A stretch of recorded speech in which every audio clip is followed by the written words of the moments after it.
আসসালামু আলাইকুম। গাজা শহর থেকে আছি। আচ্ছা, হজ করতে পারবেন কিন্তু হজ লইয়া বাড়ি যাইতেন না। হজ করতে পারবেন, হজ লইয়া বাড়িতে যাইতে পারবেন না।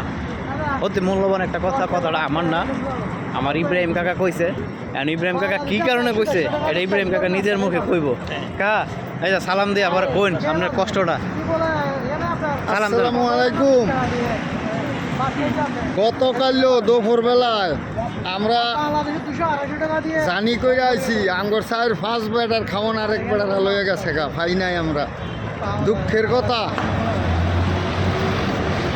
আচ্ছা, হজ করতাম আসছি এখানেও যদি এইগুলি করি তো হজ কেমনে যাইব অঙ্গল লোকে। আচ্ছা ঠিক আছে, এখন হচ্ছে ঘটনা হচ্ছে গতকালকে আমরা আরাফাত ময়দানে দিয়ে গেছিলাম আমরা সবাই। তো ওইখান থেকে আসছি প্রায় আসরের পর। তো আসার পরে হ্যাঁ, এই যে আসা বসছি আমরা আসরের পর আসছি। তো আসার পর আমরা রুমে ঢুকছি, আমাদের রুমের সামনে খাবার রাখা ছিল।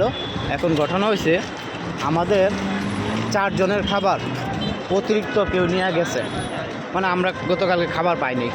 তো এখন নিচে, এটা তো আর দূরের মানুষ নাই, নিচে তো যারা আছে আমাদের আশেপাশে যে রুমের মানুষগুলো আছে ওরাই নিচে। এখন অতি কষ্টে কালকা বলতেছে যে হজ করতে আইসো কিন্তু হজ আর লগে লইয়া যাইতে পারলাম না। আইসো তো সোয়াব কামাই করতাম, সোয়াব আর পাইলা না, গুনার বাকি হইলা। তো এখন আমরা কেমন মানুষ, আমরা হাজিদের খাবার চুরি করে আমরা লইয়া যাই গা। আমার খাবার একটা অতিরিক্ত লাগবে, আমি এটা বললেই পারি, শেয়ার করলেই পারি। এমনিতে একটা খাবার পাত্রে যতটুকু ভাত আর তরকারি থাকে 2-3 জন মানুষ অনায়াসে খাওয়া যায়, কিন্তু হেরা কি করে এই খাবারটা বন্ধ চুরি করে লেগে গেছে। গতকালকে আমরা মানে এক প্রকার না খাওয়ার মতো অবস্থা। পরবর্তীতে আবার মোয়াল্লেমকে বলছি, মোয়াল্লেম আমাদেরকে খাবারের ব্যবস্থা করে দিচ্ছে।